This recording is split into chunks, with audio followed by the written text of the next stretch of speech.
Step 7. Friendship first before dating. You've often heard the advice that you should marry your friend. Absolutely. Likewise, date your friend. The mistake a lot of single people make is to date a stranger, and try to make that stranger their friend. That's wrong. Instead, date someone who is already your friend.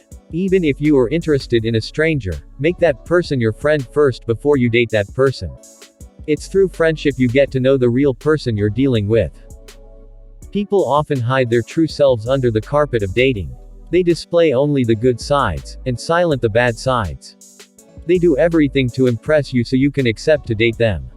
And you will make the greatest mistake when you do. But in friendship, no one is impressing who. We are all open to each other for who we really are. And this is why it's important and secure to date someone from among your friends. It's secure because you've known the person for who they really are, what their standards are, and what values they stand for. And let me warn you about this. Just because someone is your best friend does not mean they will be best for you for dating. There are friends that are better left for friendship. You just have to be sensitive to the leading of the Holy Spirit. Step 8. Look out for suitability, not compatibility.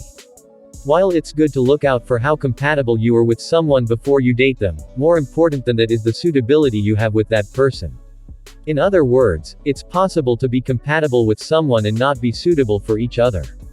Compatibility is being compatible with someone spiritually, emotionally, mentally, intellectually, financially, morally, domestically, physically, etc. And it's also the ability to live together without problems. However, suitability has to do with being fitted for each other's purpose. In other words, it's possible to be compatible with someone and not be suitable for each other. But you can't be suitable for each other and not be compatible with each other. What defines suitability is the matching of oneness of purpose, vision, direction, destination, pursuit, and drive.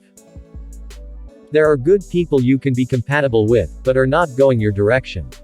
In essence, in choosing who to date, go for suitability rather than compatibility. Step 9. Define your relationship. Once you've seen someone to whom you are suitable for each other, then the next thing you want to do is to define the relationship before it starts. In other words, no matter who you are dealing with, never go ahead to build a relationship with someone without first defining the relationship. And part of defining your relationship is defining the purpose of the relationship, direction for the relationship, setting the duration for how long you will both date each other before marriage, the do's and don'ts, values to stand by, standards to live by, and principles to submit to. How you will both manage emotions, communication, etc. How each wants to be loved and apologize to when wronged. How to celebrate each other, what to do when the other is upset, depressed, etc. Narrowing down each other's expectations and looking out for what is acceptable, unacceptable, possible, or impossible. And lastly, Step 10. Get to work. The last step is to get to work. Yes, nothing good comes easy. And everything great comes with a cost. Do you desire a great relationship? Then you must be willing to pay the costs. And the costs would include learning how to forgive, apologize when you are wrong, being patient with each other, covering up for each other's weaknesses, learning how to disagree to agree, being tolerant, learning and adjusting to each other's differences, etc. You will also need to get equipped with the right resources and materials that will help you and your partner improve on your love life, grow and become better as individuals. Remember, this work isn't for one person. It's a mutual effort between you and your partner. It takes two right people to build a right relationship. So, there must be the presence of reciprocity in your relationship. And more importantly, don't forget to pray and study the Bible together, in order to build your spiritual intimacy. And be sure that the location is safe for you both. Don't tempt the devil to tempt you. I hope with these 10 simple steps, you will not only date, but this time, the right way. However, what's your take home from this video? What serves as an eye-opener for you?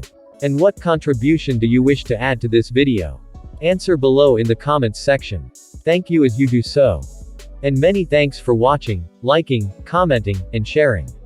Importantly, if you find value from this video, don't hesitate to hit the subscribe button, and the notification bell, in order to be notified of every one of our newly uploaded videos. See you in our next video. And remember, we love you.